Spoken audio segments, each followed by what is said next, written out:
のハニービーが今ね、4つでこれをやってみましょう。これとかねもうすでに全部12時ででかくなってるでしょ、これだからかなり考えてあるんですね。悪くならないわかる。これは一般的に作られてるの。これはねかなりここから始まるわけでしょ、ということはいいんですよこれ。これだ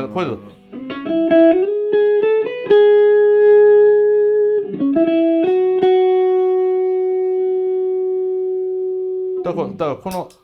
ペロニーとかもうかなりもう考えてあるから、だからこれでうるさいから、だから僕多分ねこれぐらいでもいいと思う。ほらこれでもグッと上がりますもんね。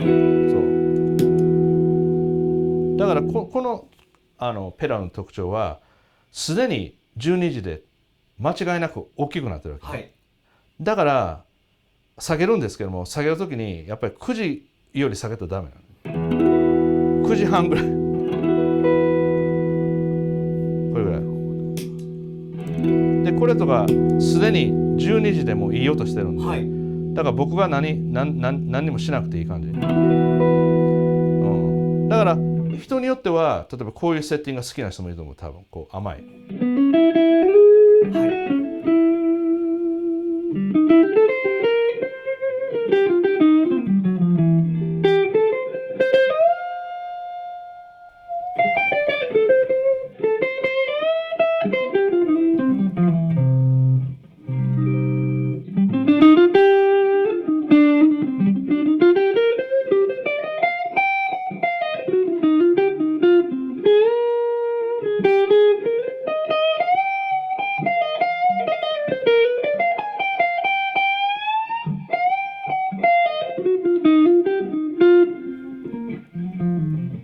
例えば僕の曲の京都とか、だ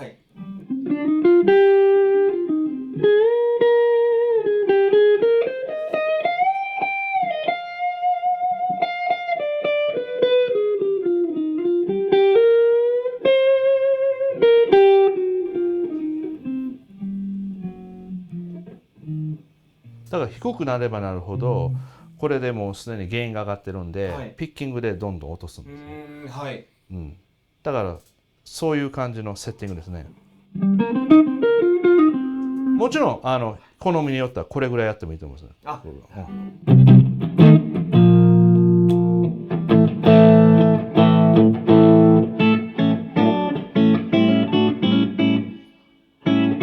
リアでやるとか、そしたら結構これでもクランチ気味、要するに12いってないんで8ぐらいにしてね。そうそう。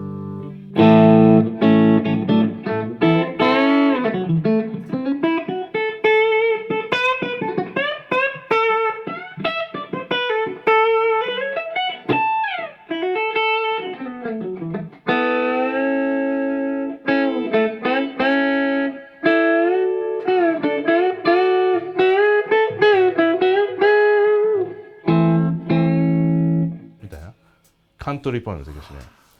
こっちの本当にレンジが広いもの、12時の状態ですでにボリュームが高いものだと、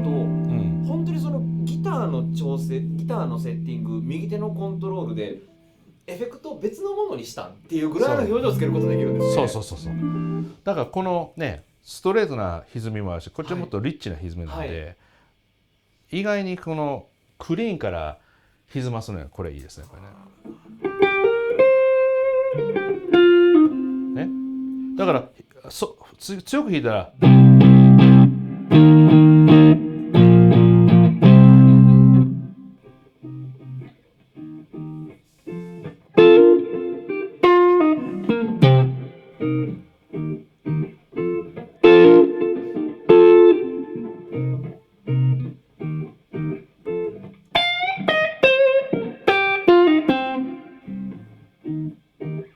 こういうのが好きだね。そう、ピアノの人ってほらなんかリズム弾いてソロでしょ、でも同じでしょボリュームが。ギターの人はなんかソロの時ボリューム大きくてリズムの時小さいでしょ、だからこういうのが面白いのはこうなんか何でもこうねエフェクトで上げておいてピッキングで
をさっきほら最初言った歌わすフレーズで、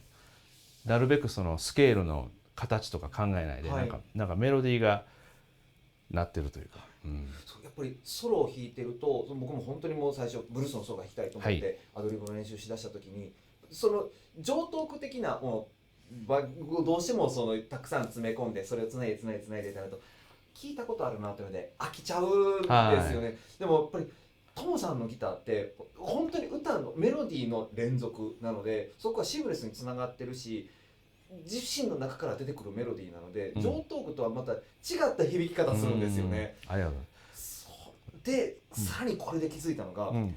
トモさんやっぱりボリュームかなり大きいじゃないですか。大きいですよ。上げるっていうじゃないですか。でもこれだけ上げるからこそ、その本当に小さく弾いた時に音が聞こえるんですね。そうなんですね。確かにジェフ・ベックはこれですよ。ジェフ・ベックは全体的にアンプ上げといて、こっちやって手でやるんで、だから多分ジェフ・ベックのセッティングを普通の人が弾いたら弾けないと思うんですよ。でしょうね。うるさすぎて。だからそれだけセンシティブになる。だからこれでもなんか。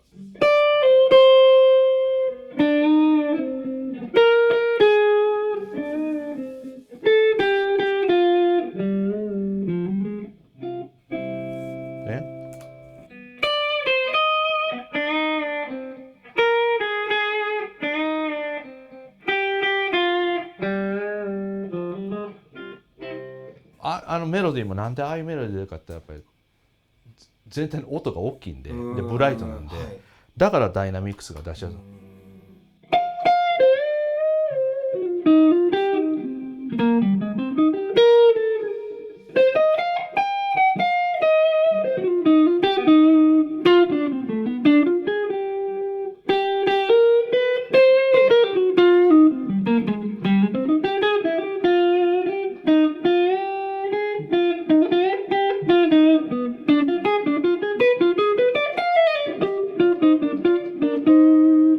見えるでしょ。これスティング。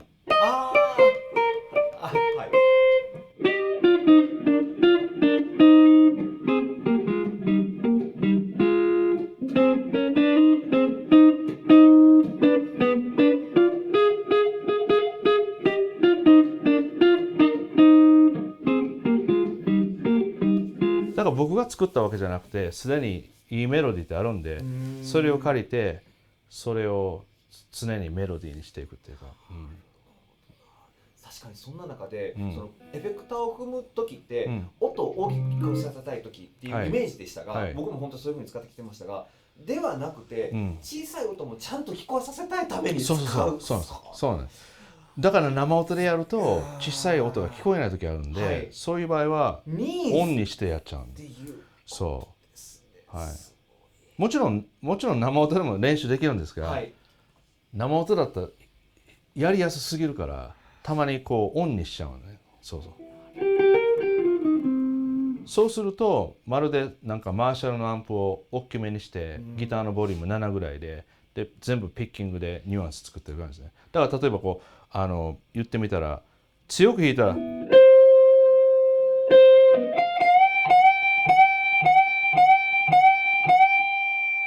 なんかこうフィードバックしそうな、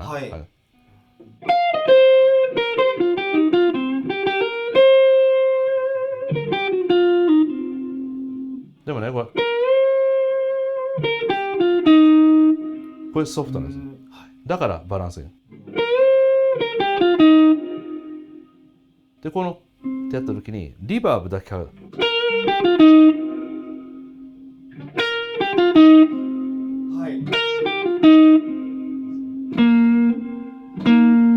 みたいな。前のフレーズのリバーブに違う音を乗せに行くってことですね。これです。ね、そうでしょ。先にリバーブかけといてその後で。だ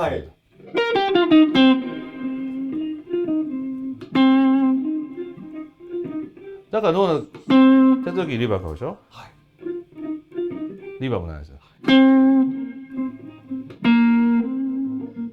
でこういうのがバンドでやったらドラムの人がそれ聞こえるからタイムが合うんですよ。で体が動いてて、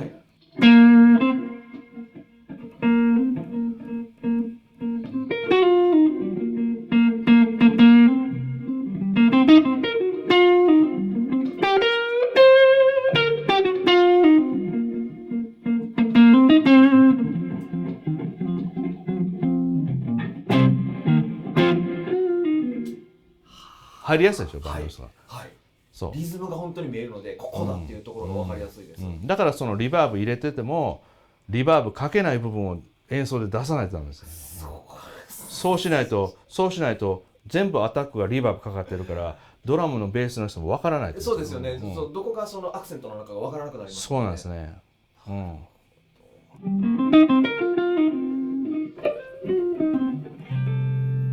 だからこの3つでもね今、この2つだけ今やってますけどこれだけでこう結構十分この演奏が広がると思うんです。そうですね、もう本当にもうこの3つのエフェクターの組み合わせだけとは思えないほどの表情の数、音色の数ですね、だから面白いのはこれで最終的にどうやるかって言ったらこの、8ぐらいでも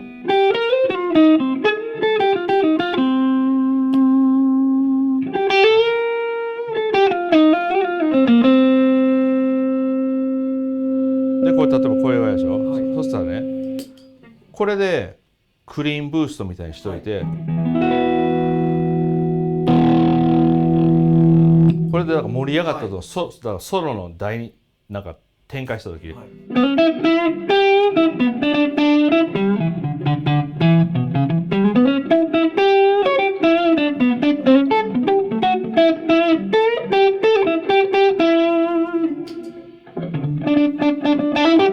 これね難しいのはオンにした時に強く弾いたらバレるんで、そうですね、だから例えば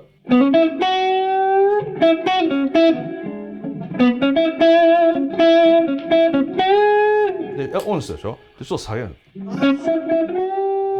ど、でこれバレないの難しいでしょ、だからこれ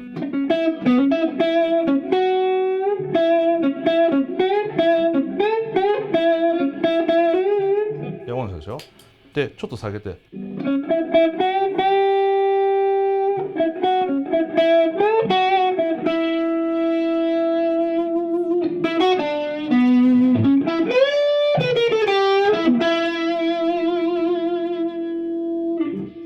そういうのもできるし、確かにそうですよね、2つあるんだったら1つずつ使うよりも掛け合わせてそういう音色を作るっていうのももちろんありですもんね。そうね、その時にあんまりかけすぎない方がいいね、ちょっと控えめ、そうだからそんな感じで2つとも1個ずつこう独立でできるやり方と2つ混ぜてやるやり方、その時にちょっと強かったら何かちょっと落とすとか、僕の場合ボリューム落とすんで、そしたらもうそこで結構クライマックスなソロの時とか弾きやすくなる。